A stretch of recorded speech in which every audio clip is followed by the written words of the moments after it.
Ug daw ang usa ka balay human gilamoy sa kalayo kagahapon sa hapon mga alas 3 ang takna kapin kun kulang sa Purok 5 Barangay Aguada, luyong nga bahin sa Galaxy sa maong lugar.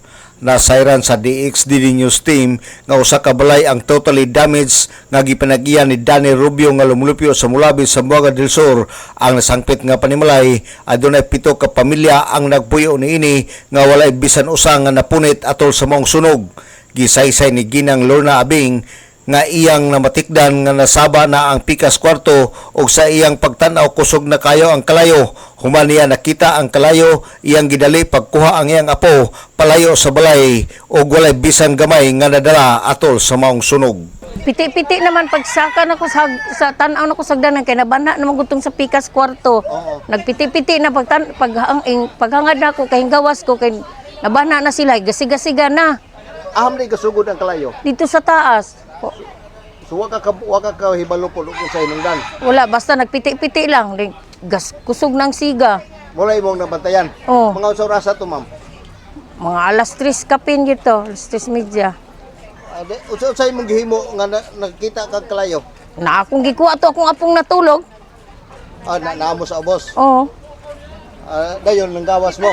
Ang gawas ko, din katuisan ako kana kay kuan man, hingabot siya mo balik sa kuan amo ang gipuy-an niya. Gasiga naman ang sa kuan, kusog namang siga di wala siya mo balik og sulod.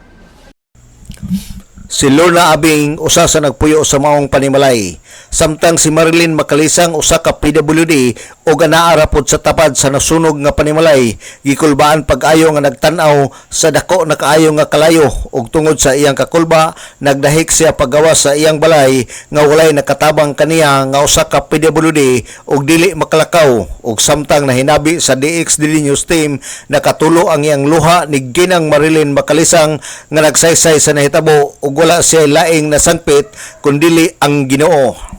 Kalayo gyud sir. Kusog kay sa tanan. Dayon kanang murag gatingog. Then naghigda man ko sir, wa man ko kalibutan nga naaday sunog. Kay inani ra gud taon akong kahimtang, gahigda ko ana. Ako pong anak gahigda sa among kusina. Paghigda na ko ning singgit man akong anak, mama, gawas kay nay sunog, butong higawas ko.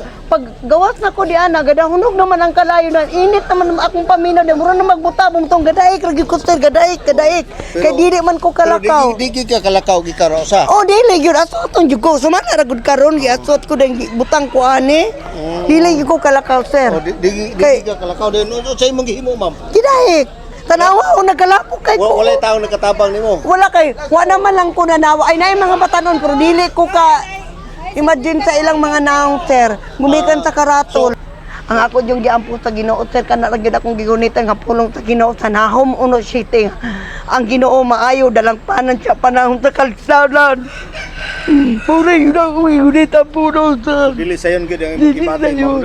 Sa ukay tangan sir. Si Marilyn Makalisang sa pagkakaroon wa pa nato makuha o pila ang damage sa maong sunog. Dali usab nga misubay ang mga tinugyanan sa CSWD sa pagpanguna ni Raji Gomez aron sa pag-assist sa kahimtang sa mga nasunugan o sa ilang mga panginahanglanon. Alang sa DXDD Radio Kampana ang radyo sa simbahan, W45 Dudong Bargamento, muduyog sa ika-75 nga jubileo sa simbahan sa Archdiocese sa Osamis Danag, Sarakbayan.